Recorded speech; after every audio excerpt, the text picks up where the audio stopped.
This channel does not promote any violent, harmful or illegal activities. All content provided by this channel is meant for an educational purpose only. বিশ্ব diabetes দিবসের আগে আসানসোলে অনুষ্ঠিত হলো কোয়ালফিল্ড diabetes অ্যাসোসিয়েশনের স্বাস্থ্য সচেতনতার ওয়াকাথন। হাঁটুন, সুস্থ থাকুন বার্তা নিয়ে বিভিন্ন সংগঠনের সদস্য ও প্রশাসনিক কর্তারা পদযাত্রায় শামিল হন। চিকিৎসকদের পরামর্শ, ডায়াবেটিস ঠেকাতে নিয়মিত হাঁটাচলা ও স্বাস্থ্য পরীক্ষা অত্যন্ত জরুরি। বিশ্ব ডায়াবেটিস দিবসের প্রাক্কালে আসানসোল কোয়ালফিল্ড ডায়াবেটিস অ্যাসোসিয়েশনের উদ্যোগে অনুষ্ঠিত হলো ষষ্ঠ বর্ষের ওয়াকাথন।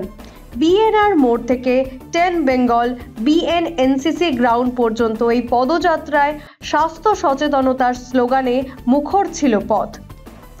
অনুষ্ঠানে উপস্থিত ছিলেন পুলিশ কমিশনার সুনীল কুমার চৌধুরী, জেলা শাসক এস পুন্নমওয়ালাম, ইসিএল এর ডিরেক্টর নীলাদ্রি রায় সহ বিভিন্ন সংগঠনের প্রতিনিধিরা।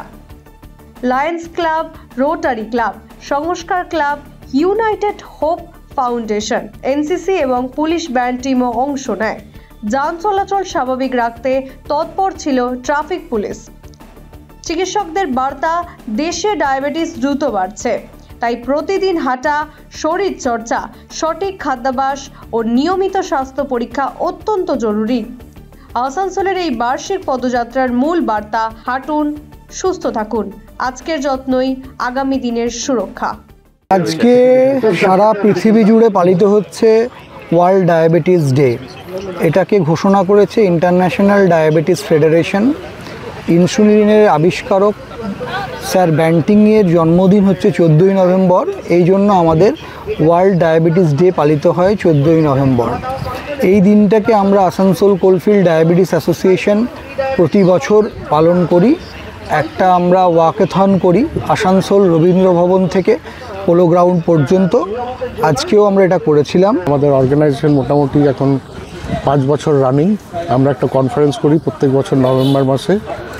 আর আমাদের এই দায়িত্ব হচ্ছে যে আমরা ডায়াবেটিসটাকে কিভাবে আরও সচেতন করে তুলতে পারি আমাদের লোকজনের মধ্যে, এবং ডায়াবেটিসটাকে যাতে আমরা কমাতে পারি। আমাদের অ্যাট প্রেজেন্ট আমাদের ইন্ডিয়ান পপুলেশন অ্যারাউন্ড 50% পেশেন্টস, মোটামুটি 40-এর উপর ডায়াবেটিক। আর এইটা বাড়তে বাড়তে এখন প্রি ডায়াবেটিসটা খুব বেশি হয়ে গেছে, অ্যারাউন্ড 46%। আমরা চেষ্টা করব পরের বছর যেন আমরা এই পার্সেন্টেজ অফ ডায়াবেটিক পেশেন্টস এবং percentage of pre diabetes patient এটা যেন আমরা কিছুটা কমিয়ে আনতে পারি। এটাই আমাদের জয় হবে।